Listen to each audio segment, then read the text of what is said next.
Lovely. Welcome to Swiss Army GLAM with Tara Barnett. Tara is a librarian and FOLIO services analyst at Index Data, working with FOLIO customers and the FOLIO community. Today, Tara is going to explain why the future of libraries is open. Please welcome Tara.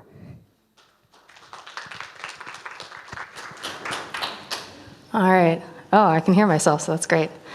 All right, so I begin today by acknowledging the Wurundjeri Woi Wurrung people of the Kulin Nation, traditional custodians of the land on which we gather today, and pay my respects to their elders past and present. I extend that respect to Aboriginal and Torres Strait Islander peoples here today. Hi, I'm Tara, and I'm a FOLIO services analyst with Index Data. I'm also a librarian and an author and an Iron Man, believe it or not. So thanks so much for joining me today for this weirdly titled presentation on FOLIO. So who here actually knows what FOLIO is?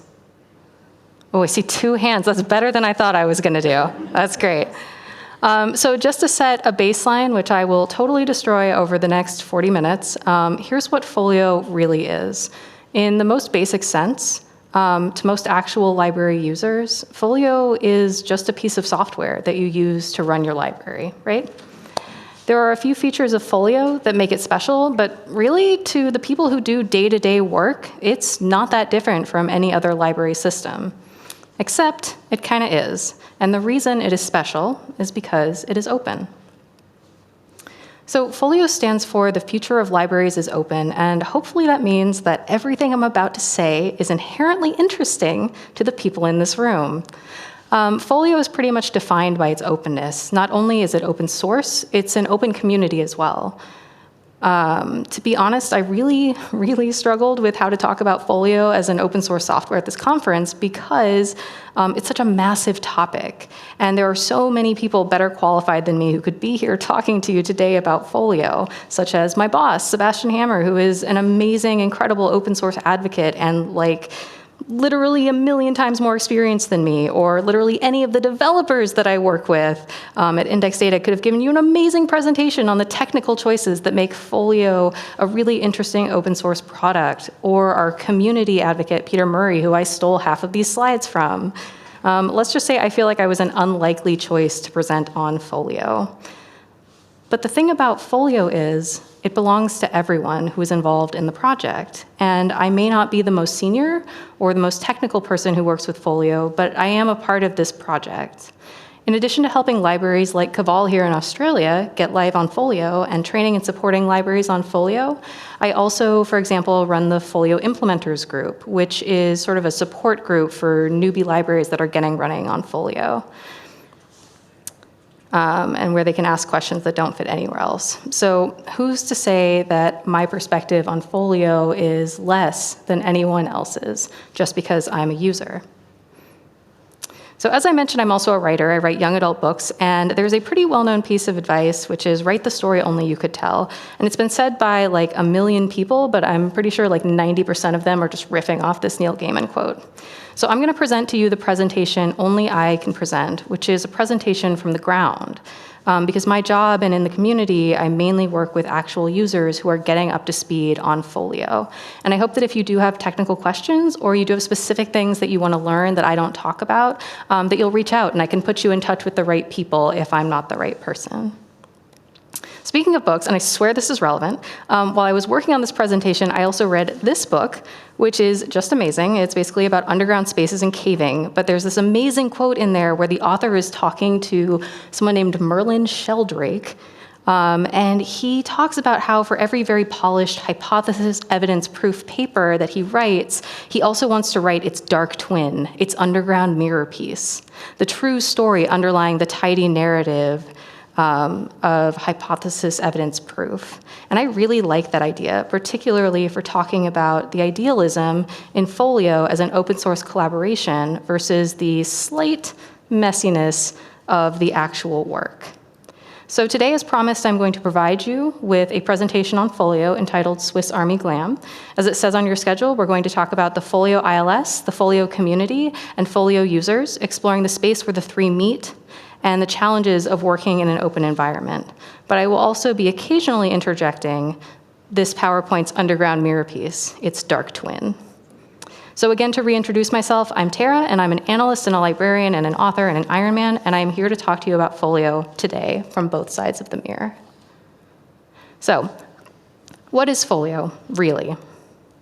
According to the website, Folio is an open source project that aims to reimagine library software through a unique collaboration of libraries, developers, and vendors. It moves beyond the traditional library management system to a new paradigm where apps are built on an open platform, providing libraries more choice and delivering new services to users. Ooh. I'm not even gonna get an ooh after that one? Okay. To which we might say, cool. So what is it? That's understandable. So the reason it can be a little challenging to understand what Folio is that we're often talking about a bunch of different things when we say Folio.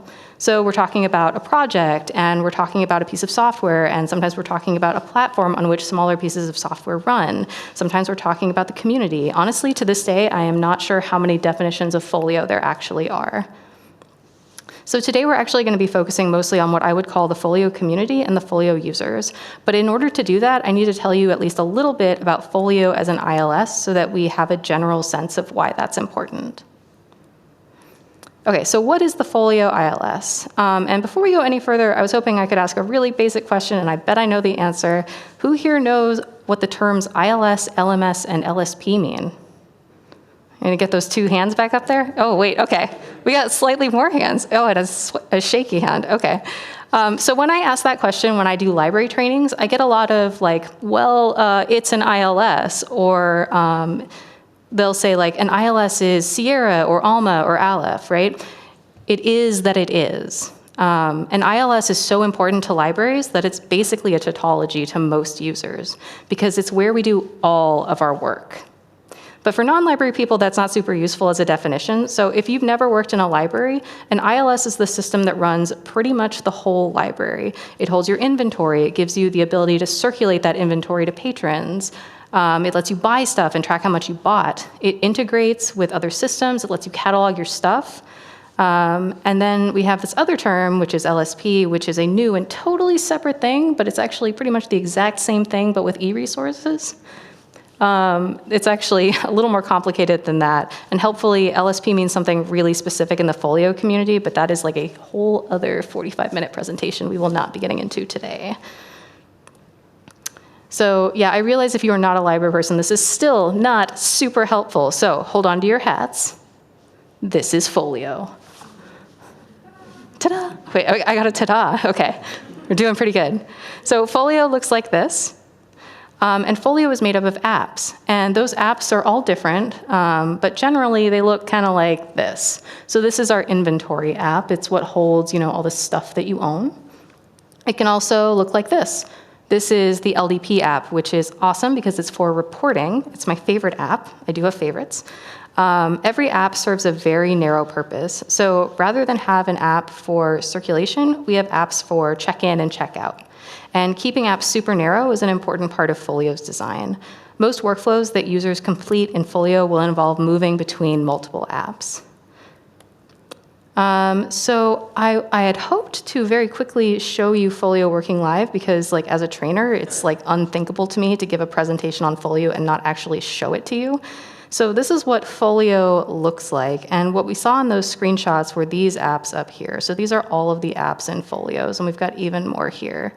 And each of these apps have a really narrow workflow. So for example, this is that inventory app that we saw that hopefully is going to work for me.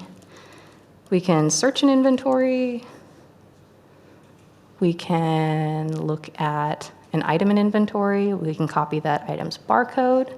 And let's just do something in Folio. So we've got a barcode. Maybe we want to check that out to a user. So I could scan a user's barcode, bring up the user's record. Oh, look, it's me. Check out the item, right? And so this is us doing our work, moving through apps in Folio. That's what Folio is. So who knows what an ILS is now? Really? Oh, wait, we got an extra hand. Okay, all right.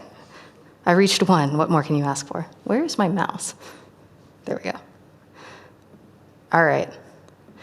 So if you want to see more Folio or see how Folio applies to your area, if you are a library person, you can actually log in yourself and go exploring. You can log in at that address, that's the username and password, and you can put whatever you want in there. It's refreshed every night, you can't hurt it. It's awesome. So Folio is just an ILS, but there are a few things that make it special. And one of those things is Folio's history, why Folio exists at all. So this is a massive oversimplification, but basically it used to be the case that there were many ILS options available, but over time, through mergers and acquisitions, there are not a whole lot of options left, especially for big libraries with complex needs. In addition to that type of consolidation, which is called horizontal consolidation, there's also vertical consolidation, which for libraries is where the folks who sell you the content also own the ILS. And that is bad. That is not great, generally agreed to be not awesome for libraries. So a bunch of libraries did not like that, and they decided to make Folio. Folio was launched in 2015-16 as a collaboration between Index Data, where I work, EBSCO, and OLE, which is the Open Library Environment. And that was kind of like an open source ancestor of Folios, right? From the start, it was designed to encourage innovation and to serve the entire spectrum of current and future needs of libraries. Folio was designed to be modern and open source and extensible and community-based. The first libraries went live in 2019, and at this point there are over 60 libraries worldwide using the system. The Library of Congress picked Folio as their ILS in 2022, and obviously we have a couple of friends in Australia now as well. All of this happened well before I joined the project. I joined the project in 2022, and one of the first things I heard about was that the Library of Congress was considering Folio. That's sort of when I came on. And one thing that's interesting about coming to Folio late, like me, is that many people who have been with the Folio project sort of from the beginning are still around, and they have that actual lived experience of that original mission of Folio. By the time I came to Folio, it was already a functional enough product that I could be like annoyed with it, right? And that in itself is kind of miraculous. Like it sprang into being and now it can just be an irritating thing I have to deal with. You don't need to know the whole history of ILS development in order to understand Folio, but it does help when you're trying to contextualize conversations about Folio that include that history. Another thing that makes Folio different as an ILS is that it has that app-based design. So going back to the ILS, Folio is made up of apps. We've covered that. My favorite app is LDP, and each of those squares up there represents an app. Folio is an open platform that provides an environment in which modules run. And as long as you can make an app that fits into the Folio framework, anyone can come along and make a new app. It doesn't even necessarily need to be sort of a traditional library app. You could, for example, make an app that handles timesheets, right? If that was something that your library needed. Anyone can come build new apps and replace the existing ones. And to be clear, that is very different from how other systems have functioned in the past.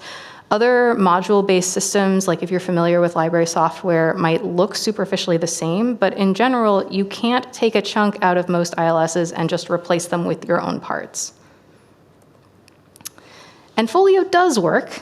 It works well enough that 60 very real libraries, including some big names in the academic sphere, are running a library on Folio. But Folio is not done, and it will never be done.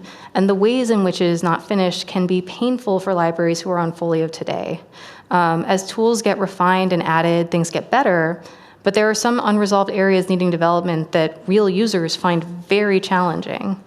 And just build a better app if you need it is not something that most libraries are realistically equipped to do right now. Some do, that's true, and it's awesome. But like anything in open source, that requires resources, and those resources are always in short supply. So we're on this side with the little Swiss Army knife. That said, you can actually build out a lot of functionality in Folio using APIs. One of the coolest things to me about Folio is that almost anything that you can do in the UI, you can actually do directly with APIs as well, and that's by design. And Folio users have built some really cool stuff that's technically outside of Folio. So that includes tools to load invoices, tools to test circulation rules, tools to load users or move settings between environments. And every time I see one of these API-based solutions, I get really excited because they're usually such small projects, right? They're such small needs. They're really targeted to fit the needs of one person or one library. And I just love that someone looked at an inefficiency and they opened up their laptop and they just wrote it, right? Sometimes it's people who are just learning to code as well. My favorite channel on the Folio Slack is actually Learning APIs. I have a favorite channel as well. That kind of direct action just makes me so incredibly happy. It's one of the really cool things about working with Folio. But, cool as that is, what's not being said there is that if you're doing something with APIs, it's probably because that functionality is not yet built into Folio. APIs are sometimes used like little band-aids in the Folio community, which is on the one hand really cool and kind of challenges our definition of what the boundaries of Folio are. But on the other hand, it's not great for users who are not comfortable with even basic processes with an API. But this is the most important point for our story today. Your ILS is where all of your library's work happens, and your ILS is really important. That one extra keystroke that you have to make in a circulation transaction is a keystroke that you will have to make like 11 billion times. That is how much work we do in the ILS. That's the kind of reliance that libraries have on this system. Another way that you can tell how important the ILS is that if it goes down, the library basically stops running. So even if you don't quite follow what an ILS does, let's all just agree that the design of an ILS is super important to the people who work in libraries. We're all on board with that, okay. All right, so now that we know literally what Folio is, now we can talk about the Folio community. So what is the Folio community? What does that mean? The Folio community is anyone who is involved with Folio. The Folio community made Folio, and the Folio community is the collectivity that moves the project forward. Folio isn't just open source, it's also an open community. Anyone can join, and anyone who joins can have a voice in the direction of Folio. The community is made up of subject matter experts, which are called SMEs, which is not a term I had heard before working with Folio, and I find ridiculous. It also includes developers, user experience designers, and product owners. Some of those people work in libraries. Other people, like me, work as vendors. In libraries, we basically call everyone who isn't a library a vendor. If a library exchanges money with you, you're probably a vendor. It's really weird to be a former library employee who now works as a vendor, especially in an open source context. It's kind of like joining the dark side. People make that joke to me all the time. Every conference I've been to since I started working at Index Data, someone has come up to me and welcomed me to the dark side, which is very weird. And it's especially weird because most other people I talk to who are employed by vendors in the Folio community are just like me. They're former library staff who wanted to focus on something like training or implementation, and there aren't a lot of jobs like that in libraries. So, I try to be really upfront when I interact with the community about the fact that I work for a vendor, even though Index Data is pretty widely regarded as being like good people. I'm pretty proud of that. But that's why I try to make sure I introduce myself as Tara from Index Data, because even though vendors are really important to the community and we are seen as players, we're also viewed as sort of suspicious for reasons that I think are actually kind of fair. Which brings me to a weird observation about how open source collaboration in Folio actually seems to work from my perspective. Everyone in the Folio community has multiple forms of expertise and multiple ways of participating. People can be both product owners and subject matter experts or librarians and vendors, and it's all basically like joyful chaos. But I really like seeing the places where people who are leaders in some areas become resources or experts in others. So like I mentioned that I'm currently running the Folio Implementers Group, and that position has a 1-year term. And last year I was a participant, and this year I'm in charge. And I took a lot of inspiration from the person who ran the group before me, but I also get to make it my own. There are just so many ways to step up and engage that there are opportunities for everyone in the Folio community. I'm sure you saw this slide coming. That said, like any voluntary participation, some roles go unfulfilled for a long time. In particular, there's a lack of product owners, and that lack is having a real effect on some core functionality. Without product owners, there's no way to move an app forward, and that's one of the dangers of relying on volunteers. So all of those people we just talked about are organized into what the FOLIO project calls SIGs, special interest groups, or SIGs. They're topic-based groups that come together on Slack mostly to serve as the authority on certain aspects of FOLIO. So for example, there's a resource access SIG that is attended by all the RA SMEs.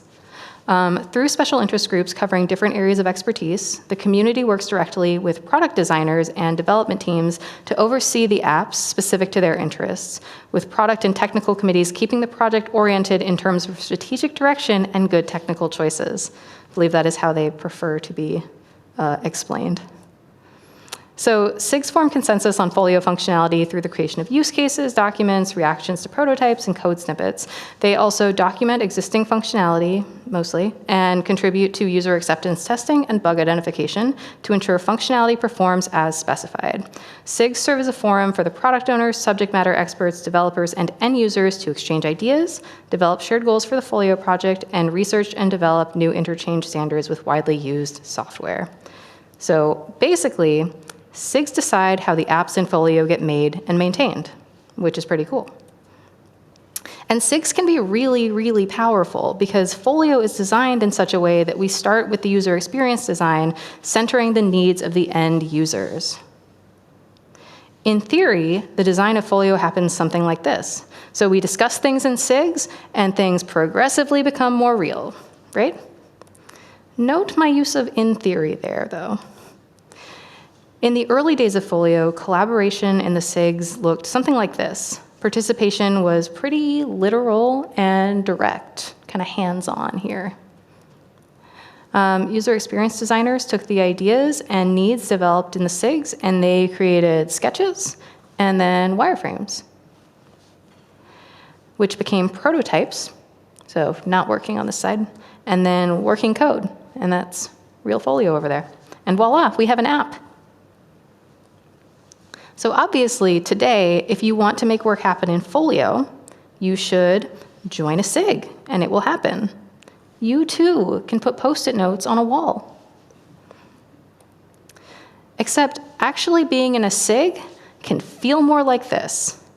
SIGs are important, but they are also just Zoom meetings and Slack channels. They have roles and they have duties, but at the end of the day, they are places filled with real people having real arguments, talking through real problems. And on the ground, in reality, that can be kind of boring and frustrating and about as fun as a condo meeting. It's maybe a thing that you have here, I'm not sure. Whatever, condo meetings are terrible, okay. Frustration with the SIGs and with FOLIO governance in general is pretty common in the FOLIO community. So these are just a few quotes about that. I will not read them because they are mean. But I think it helps that we, the FOLIO community, know that it's real. You might think that I pulled those quotes from some secret back channel file I keep or something, but actually, the FOLIO community is very open about problems within the FOLIO community. All of the comments you see here were collected during an initiative following last year's WolfCon, and it's pretty easy to see for yourself where the problems are. Our Slack channels are open, and people are they're kind, but they do not pull their punches on there. So what's important for our story today is that the FOLIO community is what makes FOLIO happen. Everything that happens in FOLIO emerges out of that open community. And while the community really values the direct interaction with the project, you can't get around the fact that democracy kind of sucks sometimes. In general, almost all of those complaints can be summed up thusly. Arguing with people, lobbying for features to be developed, watching someone with more money and more power walk all over you is not fun. It's also not fun to be overruled and watch a decision that you think is stupid get made. But that is part of working together, and working together is something we value even when it kind of sucks. Okay, so we've talked about the ILS, and we've talked about the community. But I actually want to focus in on one aspect of the community that I care about a lot because I work with them, which is the users. And when I say users, I mean the real book in hand, barcode scanner at the ready, slashing open the ILL packages users. You can tell I came from Access Services. So now, of course, users are a part of the community But in a lot of cases, end users can kind of feel like the poor bleeding edge suckers who, due to their organization's choices, got stuck using Folio before the features that they really needed were developed. So when I talk about users versus the community, I'm talking about all the people who use and interact with Folio. And that includes librarians, heads of departments, systems and admin folks. But it also includes a lot of users that not everyone thinks about or knows when you think about who works in a library, right? So when you think about a library, you usually think about librarians, right? Obviously. In the United States, tons of work in libraries is actually done by paraprofessionals, which are people without library science degrees. I was actually a paraprofessional for 15 years before I got my library science degree like 6 months ago. And a ton of work at a university library is also done by student workers. So one of the major considerations when libraries are designing workflows is whether or not an 18-year-old with no job experience working 10 hours a week is going to be able to do the incredibly specific workflow without making mistakes and without really understanding the bigger theoretical picture that governs their work. Those are all Folio users as well. And some of those users feel like they might be missing from the Folio community as we imagine it. So if you touch Folio day to day, you're part of the Folio community whether you know it or not. That's simply true. Any user can find a bug or suggest a feature, and that can be reported upwards even if the user themselves doesn't ever interact with the Folio community directly. But I find that interesting because in the Folio community, we often hear there's no barrier to entry or there are no gatekeepers. We seem to really value direct action with good reason. But that vision of participation is just not viable for many users at many institutions. Participation takes time, and not everyone has the time to sit through hours and hours of SIG meetings. Libraries are notoriously understaffed now more than ever. So for many libraries, their main contact with the community is through a vendor or through a senior or technical member of their staff. If you go on Folio Slack, which all of you can do, by the way, you'll often see representatives from Index Data or EBSCO or Bywater representing library problems by proxy. And that is totally fine, actually. That is, in fact, what many libraries want and what they pay vendors for. They just want a product that works. But it makes me a little bit curious as a former paraprofessional about those missing voices. Inequality doesn't disappear just because Folio opened the door. It didn't disappear just because we have this open project. There may be no gatekeepers on the Folio side. Anyone in this room could be on Folio Slack making a ruckus in a SIG meeting tomorrow. It's totally possible. You should do it. But that's a little naive given how most libraries work. Library staff are not volunteers, they're employees. And in order for them to participate in the Folio community, they need to have time allocated to that project. That means that someone in the library has to value their perspective enough to allocate their time to the project so that their perspective can be heard. They need to be seen by their own institutions as worthy of telling their own story and competent enough to participate in those discussions. And that is not something that happens at every library. But if we believe in the idealistic vision of a fully open Folio, we need to be thinking about who is actually selected to be in the room where conversations are happening.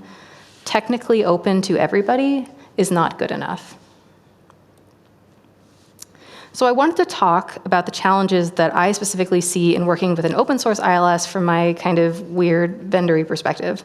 If you were to ask any user what challenges of working with Folio are, you would get a totally different answer. Someone in technical services might tell you that there's problems with data import and it's a fatal issue. Someone in a more senior role might point to the lack of developers in the project. But in my day-to-day work, I do direct support of libraries and a lot of training. And so what I see are a lot of on-the-ground concerns that point to gaps between the community and the product itself that aren't quite filled by my role as a vendor in between. Obviously, there are tons of challenges to go along with all of the wonderful things about working with Folio, but these are 3 things that I run into again and again and again. The The first challenge is one that I am sure most people here probably understand all too well. Open source software is not free. Yeah. Obviously, it takes resources to get Folio up and running, but as I talked about earlier, time is also money. Even libraries that pay a hosting provider like Index Data to take care of all the technical ways that open source software is not free still tend to have additional costs, particularly if they've bought into the open ethos and they want to be real players in the community. It costs time to attend SIG meetings. It costs time to participate and be heard. It takes time to write documentation. It takes time to participate in Bugfest or other events. Folio is much more participatory than other ILSs, which is great and amazing and why we're all here, but it costs time and therefore it costs money, and that's hard for management to plan for.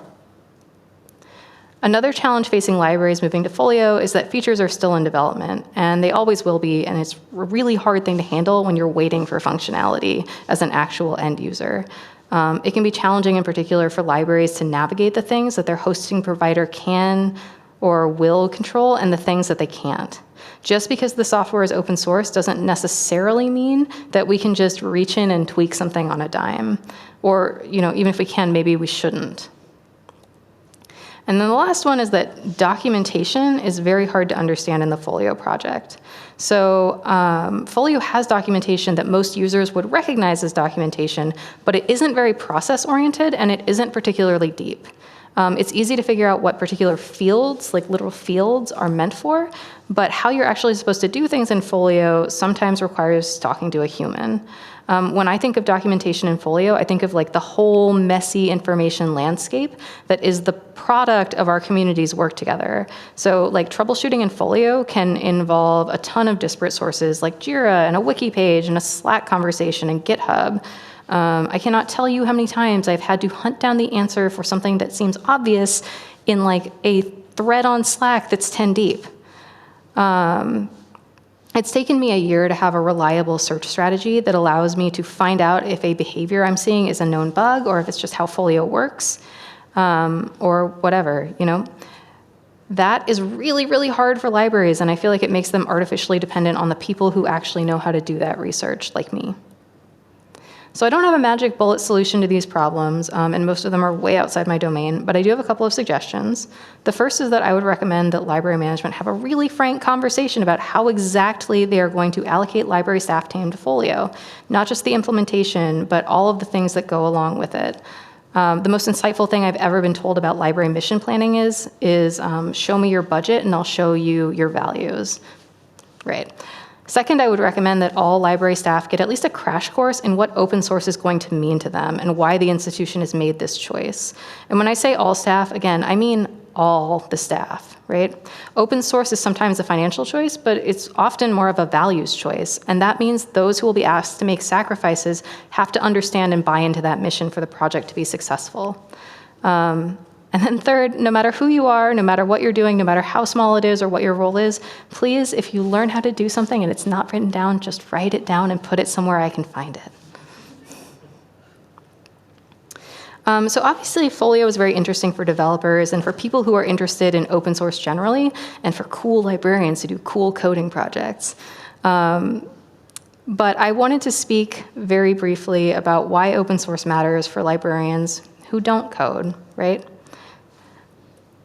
So my boss wrote a really good article about the real value of open source, and one of the things that he said was that the most insidious rhetorical trap laid by open naysayers is the notion that the sole benefit of open source software is that anyone can download the source code and look at it and change it.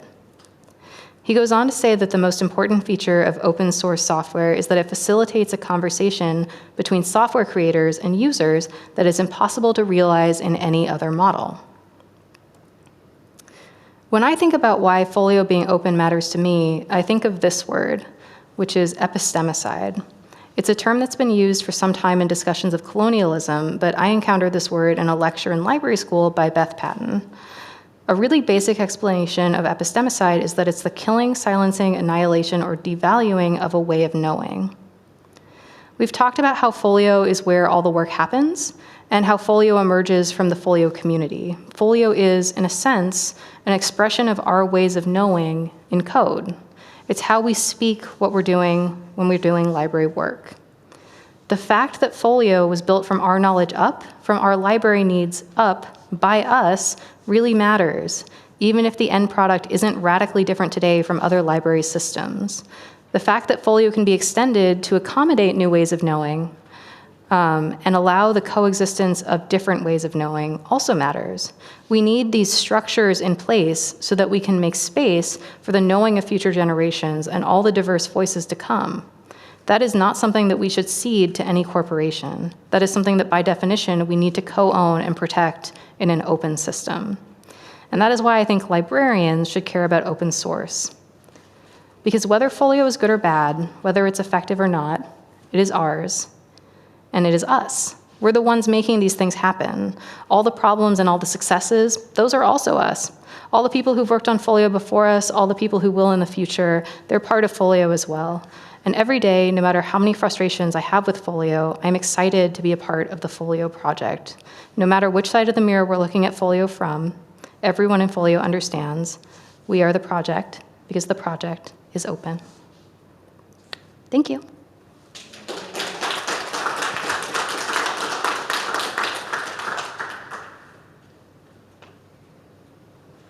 Thank you, Tara. That was great. We've got 4 or 5 minutes left for questions. Are there any questions? Yep.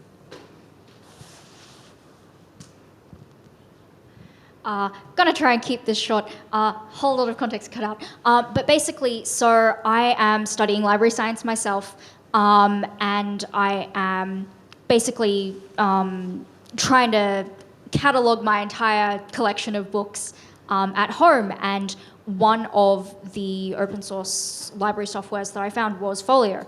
And when I had a look at the documentation to try and see if I could get it running, I found that I didn't have the technical know-how to actually do that, and so I had to switch to another system which had more documentation. But I'm still kind of keen about Folio. So what I suppose would be the best way to get started as a team of essentially one for a single tiny library? Oh, gosh. So I think that one thing that's really interesting about Folio is that it's possible to host Folio by yourself. It is possible, but most people find that it's not viable because of the skills that are needed, right? So I'm a pretty, for library people, I'm pretty technical. Not compared to the people who host Folio. So yeah, I mean, if it's something that's interesting to you, I would start by building the groundwork and the skills that you would need to actually do that, and that's not going to start with Folio. If you're curious about that, send me an email and I will tell you more. Yes? I was going to suggest maybe put an issue into the Folio project asking that they produce a Docker instance for you so you can just go Docker run. Thank you for that question. Sure, I'll bring it over.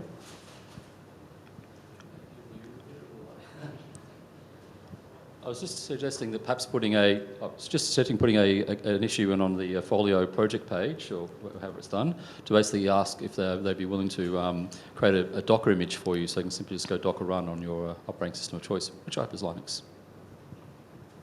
Cool idea. Yeah.